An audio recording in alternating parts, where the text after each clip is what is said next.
I have mentioned the part assigned to woman as the devil's lure to draw souls down into bodies.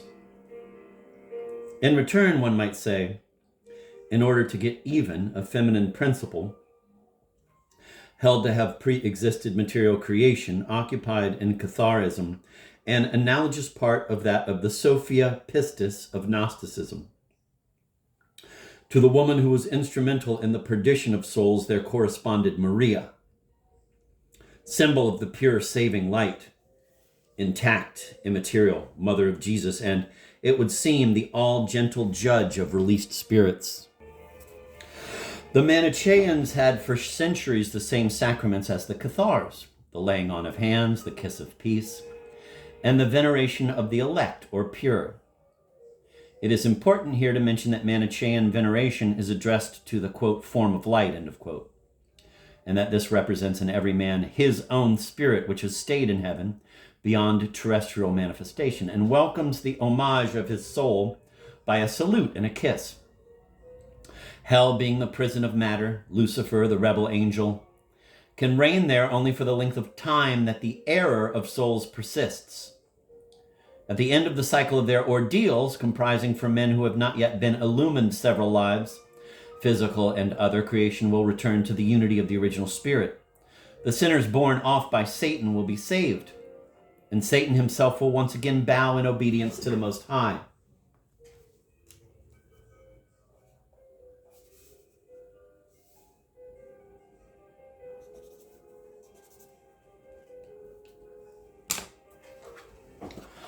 Catharist dualism issues in an eschatological monism. Whereas our Christian orthodoxy, inasmuch as it decrees the eternal damnation of the devil and of hardened sinners, becomes ultimately dualistic, even though, contrary to Manichaeism, it professes the idea of a single creation, accomplished entirely at the hands of the deity, and one that began by being entirely good. There is a final feature to be noted, as with so many Eastern religions and sects, Jainists, Buddhists, Essenes, and Gnostic Christians, the Catharist Church consisted of two groups, the perfect, perfecti. Incidentally, the name perfect is to be found nowhere but in the records of the Inquisition. The term good men, or more simply Christians, seems to have been used by the Cathars themselves, and perfect seems to have been ironical.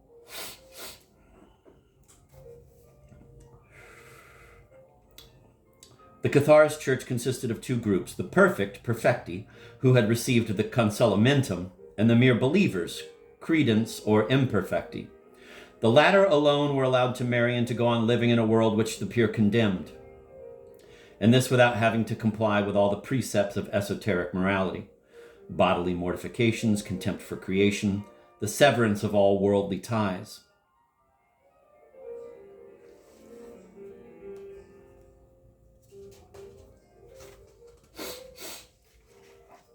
Saint Bernard of Clairvaux, quoted by Ron, was able to say of the Cathars, notwithstanding that he fought them with all his might, quote, "No sermons are more thoroughly Christian than theirs, and their morals are pure," end of quote.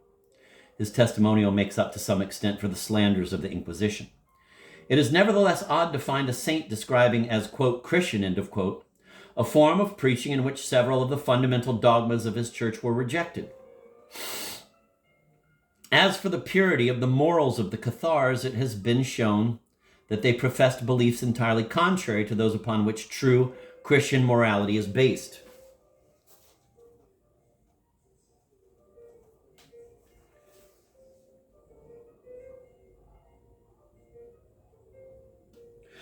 The condemnation of the flesh, which is now viewed by some as characteristically Christian, is in fact of Manichaean and, quote, heretical, end of quote, origin. For it must be borne in mind that when St. Paul speaks of the, quote, flesh, end of quote, he means not the physical body, but the whole of the unbelieving man, body, mind, faculties, and desires, and hence his soul, too. The Albigensian crusade, led by the abbot of Citeaux at the beginning of the 13th century, resulted in the destruction of the towns inhabited by the Cathars, in the burning of their books, the slaughter and burning of the mass of the people who loved them, and the violation of their sanctuaries and supreme high place, the famous castle of Montsegur. The highly refined civilization of which they were the austere and secret spirit was brutally devastated. Nevertheless, to that culture and its fundamental doctrines we still pay tribute. We are its debtors, as I hope to show, far more than we realize. 7. Heresy and poetry. Should the troubadours be regarded as having been believers of the Catharist Church and the bards of its heresy? This view, which I shall call the maximum view in contrast to the one which I feel I myself am authorized to adopt,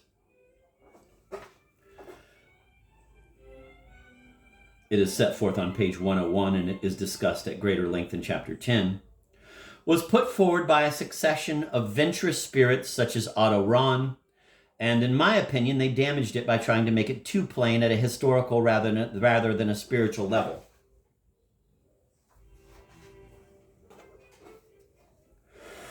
Yet it is a view singularly irritating and stimulating, for it seems as impossible to reject as to accept, as impossible to demonstrate as to deny utterly. And this is due to the very essence of the phenomenon that it seeks to account for. An affair both historical and archetypal, both psychical and mystical, both concrete and symbolic, or, if you prefer, literary and religious. The data are roughly as follows. On the one hand, the Catharist heresy and courtly love developed simultaneously in the 12th century and also coincided spatially, and also coincided spatially in the south of France. The first troubadour, William of Poitiers, died in 1127. The earliest references to an organized and public Catharist church date from 1160. But already in 1145, according to Borst, Catharism was found to have spread in Bulgaria and England.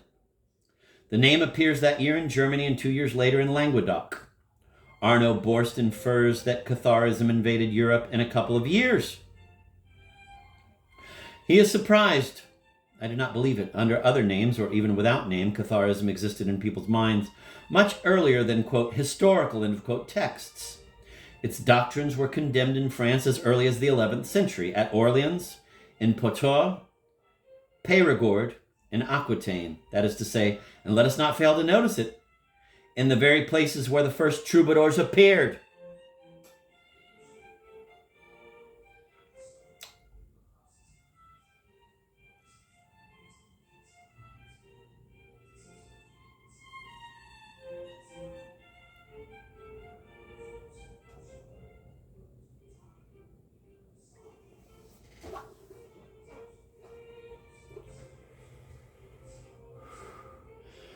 How suppose that the two movements were entirely unconnected? For them not to have entered into relations would surely be the strangest thing of all.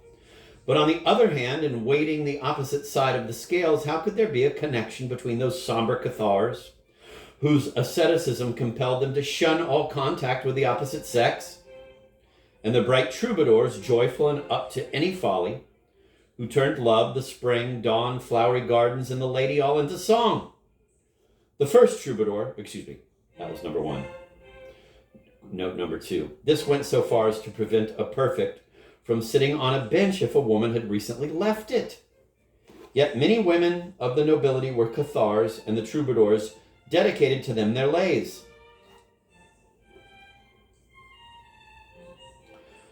And the bright troubadours, joyful and up to any folly, who turned love, the spring, dawn, flowery gardens, and the lady all into song, our modern rationalism is entirely at one with the Romanist scholars who declare unanimously that Cathars and troubadours had nothing in common. But the irrepressible intuition of those venturous spirits to whom I referred above answers, with the approval of our common sense, show us then how Cathars and troubadours were able to rub elbows day after day without making one another's acquaintance, and how they could live in two completely watertight worlds amid the great psychical revolution of the 12th century. To refuse to understand the heresy and courtly love, each by means of the other and with but one movement of the mind, looks very much like refusing to understand each of them one by one.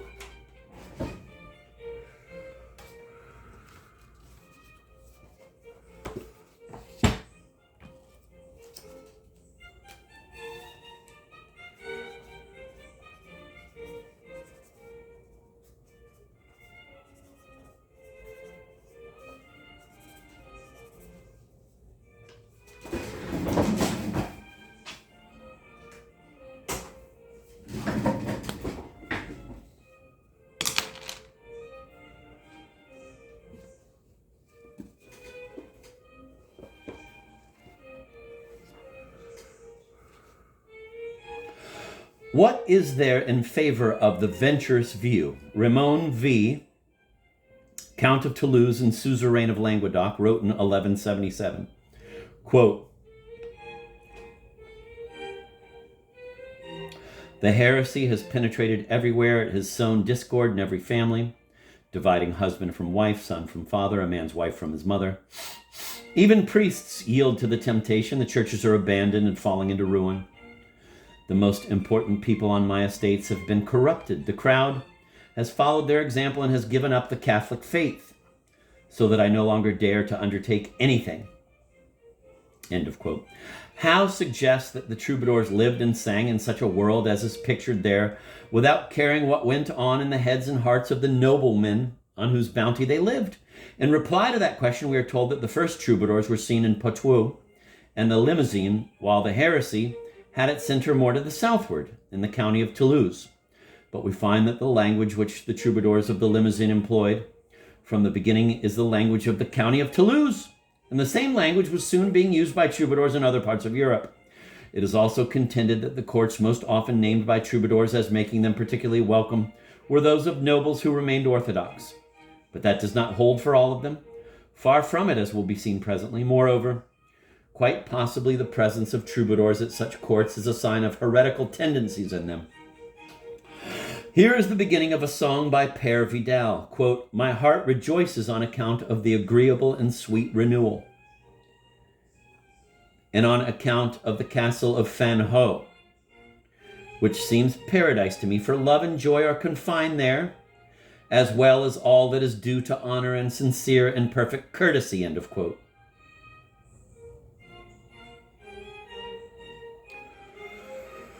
Who would dare to say or even to think for a moment that those lines sound Catharist? Yet what is this castle of Fanhot?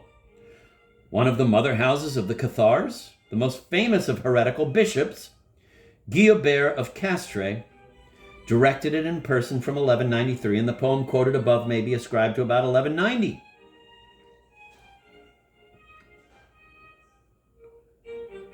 It is in the same castle that Esclarmonde of Foix, the highest of heretical ladies, received the Consolamentum. The second verse of Vidal's song speaks solely of the ladies, quote, "I have no enemy, however mortal, whose true friend I do not become, if he speaks to me of the ladies and does them honor and praise. And as I am not in the midst of them, but am going to another country, I utter my plaint, I sigh and I languish," end of quote.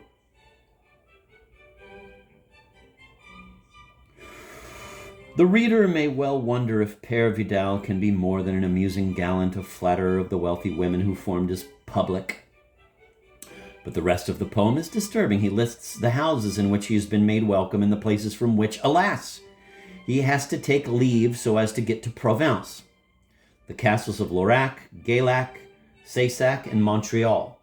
The counties of the Albigenses and of Carcasses, quote, "where the knights and women of the country are courtly," end of quote. And he refers to, quote, "Dame Louve, who has so completely conquered me that by God and my faith her gentle laughter lingers in my heart," end of quote.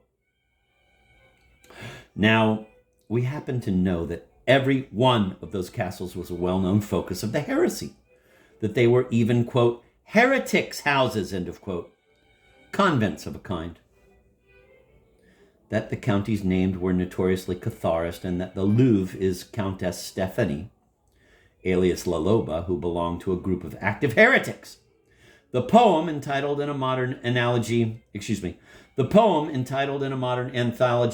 in all innocence, quote, "thanks for gracious moments of hospitality," end of quote, thus acquires the unexpected character of a kind of pastoral letter. And yet I read it over again and rub my eyes. Can this really be an instance of, quote, "pure coincidences," end of quote? The doubt and the question recur ad infinitum.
It is again a pure coincidence, perhaps, that the troubadours, like the Cathars, extolled without always practicing the virtue of chastity, that, like the pure, they received from their lady but a single kiss of initiation, that they distinguished two stages in the Domne, the prière or prayer and the entendre, as the Church of Love distinguished between believers and perfect.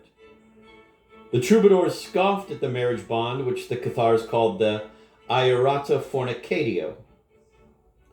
They reviled the clergy and the clergy's allies, the members of the feudal caste. They liked best to lead the wandering life of the pure, who set off along the road in pairs. And in their verse are expressions taken from Catharist liturgy.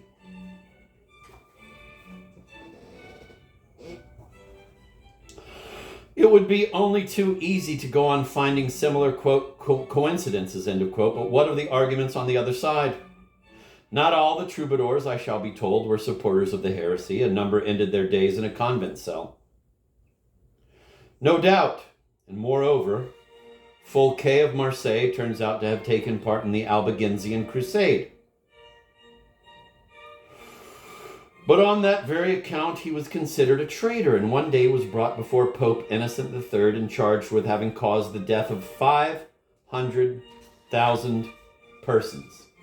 As far as that goes, even if it could be shown that certain troubadours in particular never suspected the existence of a close connection between the themes of their poems and Catharist doctrine, that would not show that the origin of the poetry was not Catharist.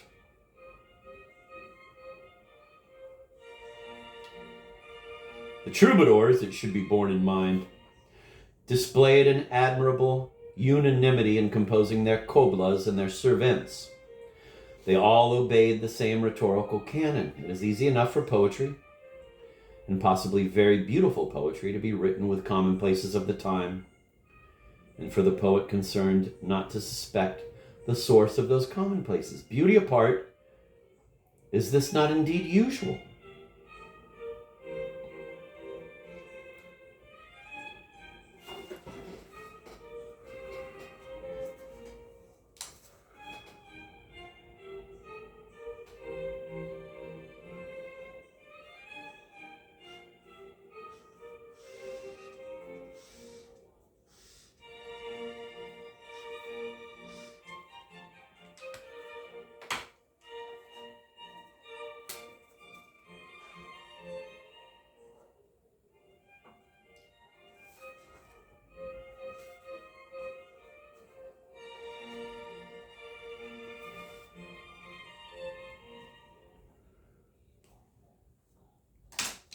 I'm going to reread that sentence. They all obeyed the same rhetorical canon. It is easy enough for poetry, and possibly very beautiful poetry, to be written with commonplaces of the time, and for the poet concerned not to suspect the source of those commonplaces. Beauty apart, is this not indeed I fucked it up. It is easy enough for poetry, and possibly very beautiful poetry, to be written with commonplaces of the time, and for the poet concerned not to suspect the source of those commonplaces. Beauty apart, is this not indeed usual? And if it is objected that the troubadours in the poems that have come down to us never refer to their beliefs, the obvious answer is that the Cathars had to promise on initiation never to betray their faith, no matter what kind of death might seem to be in store for them. Thus, the records of the Inquisition contain not a single admission about the Minasola, or Malisola, or again, Manisola, the highest initiation ceremony of the pure. We should also give due weight to how often the courts of love discussed the question, quote, can a married knight be true to his lady, end of quote, for all the troubadours had to undergo the semblance of a, quote, marriage, end of quote, with the Church of Rome. They were clerks, while serving in their, quote, thoughts, end of quote, another lady, the Church of Love. Bernard Gui, in his Manuel del la Inquisitor, shows that although the Cathars venerated the Blessed Virgin, she was not, in their belief, a woman of flesh and blood, the mother of Jesus, but their church. I'm going to reread that again.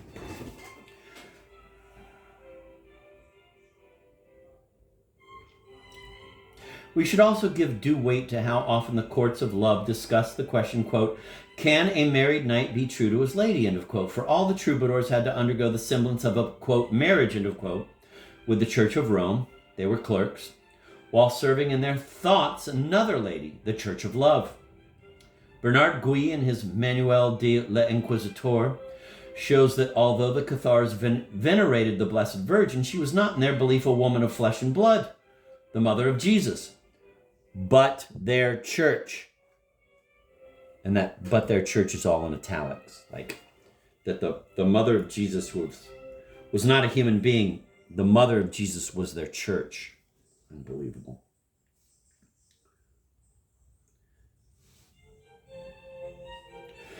It will be said that some troubadours abjured the heresy without giving up the troubar, but it would not astonish us at all to see a newly converted poet of today devote to the Virgin images which he had invented for the praise of others, and had as his stock in hand, I shall be told that Pere of Auvergne did penance.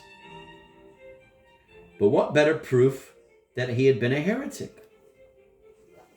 I'm going to reread that because for some reason that page has got this stain on it. It's hard to read.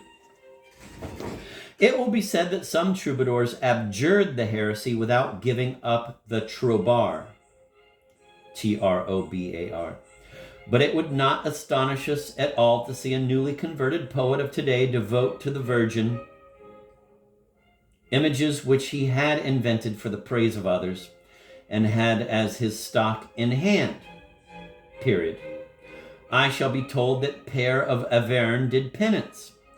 But what better proof that he had been a heretic? However, let us turn to the textual evidence, which exposes the rhetoric in its sheer nudity and transparency. There is the theme that death is preferable to earthly rewards. Quote, far more it pleaseth me to die than easy mean delight to feel. For what will meanly satisfy, nor can nor ought to fire my zeal, end of quote. Thus, Almeric de Bellenoy, quote, what will meanly satisfy, end of quote, would rid him of his desire, were it not that the ill he cherishes is love without end, joie d'amour, the frenzy that prevails over all else. Quote, and this one is richly highlighted from almost a year ago by me. Quote, in fact, this wild desire is bound to me by death, no matter if I stay or go. For she who could deliver me, no pity will show. And this desire, although it hath from frenzy sprung, it certainly prevails above the others all. If he does not wish to die yet, it is because he feels that he has not yet become detached from desire and feels that he would be leaving his body out of despair, a, quote, mortal sin, end of quote. It is also that he is still unaware, end of quote. I'm going to reread that one again.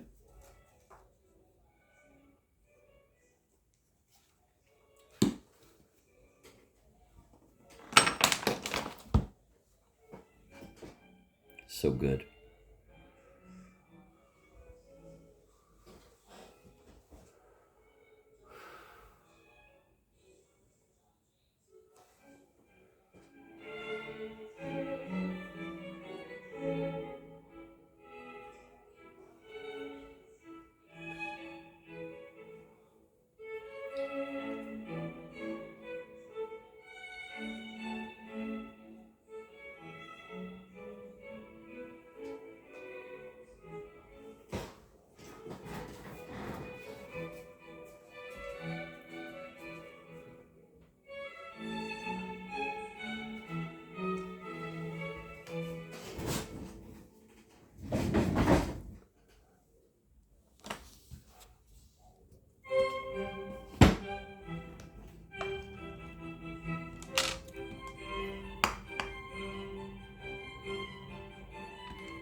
Again, this is richly highlighted from 1:26:24.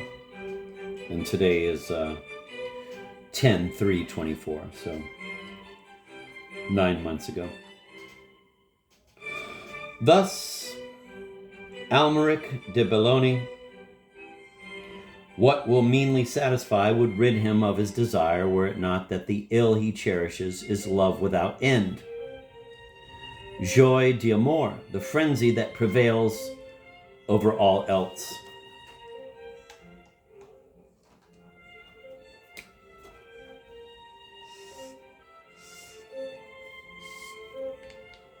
Quote, in fact, this wild desire is bound to me by death, no matter if I stay or go. For she who could deliver me no pity will show, and this desire, although it hath from frenzy sprung, it certainly prevails above the others all.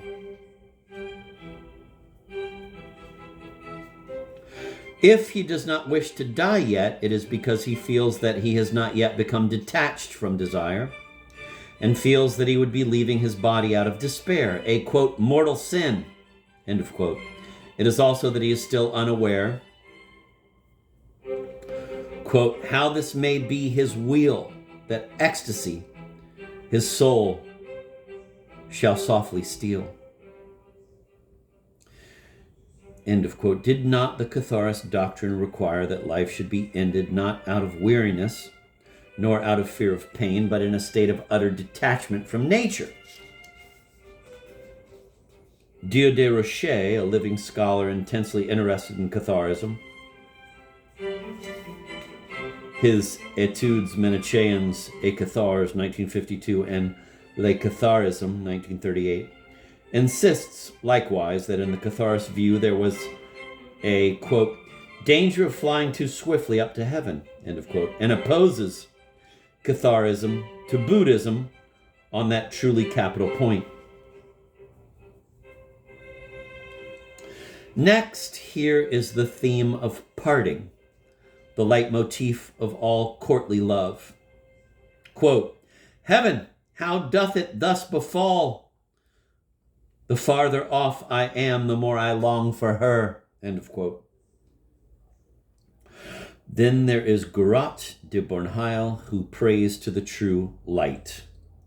When a troubadour uses the word true before any of the words God, light, faith, or church, it may be a sign of Catharism. The Cathars took care to speak the language of orthodoxy, adding that significant little qualification for the benefit of the initiate.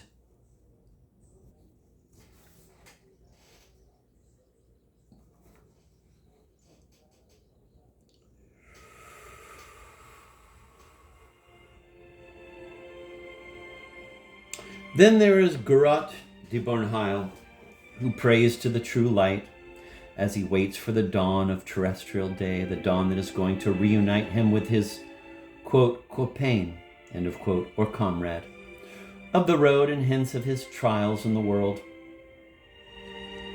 We may wonder whether the two, quote, copains, end of quote, are not soul and body, the soul bound to the body, but hankering after spirit. And we may also remember that missionaries go forth in pairs. Quote, O high and glorious King, O light and brightness true, O God of power, Lord, suppose it pleases you, make my comrade welcome and grant him all your aid.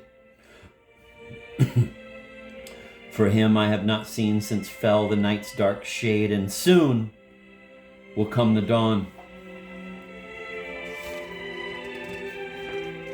But by the time the troubadour reaches the end of his lay, has he betrayed its vows, or has he found in the bosom of night that true light from which there must be no parting? Quote, noble comrade mine, so happy am I where I stay, I never wish again to see the rise of dawn or day, the loveliest of maidens that a mother could e'er bear. I now hold closely in my arms, so I no longer care what happens to the envious or the dawn, end of quote.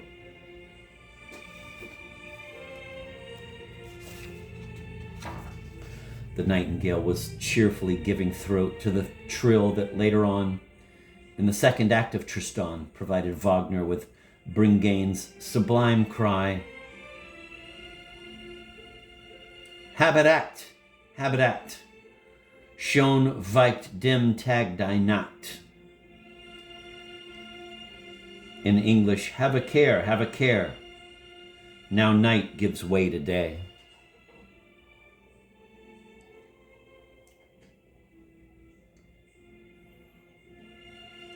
But Tristan has his answer, quote, ever hold us, O night, end of quote.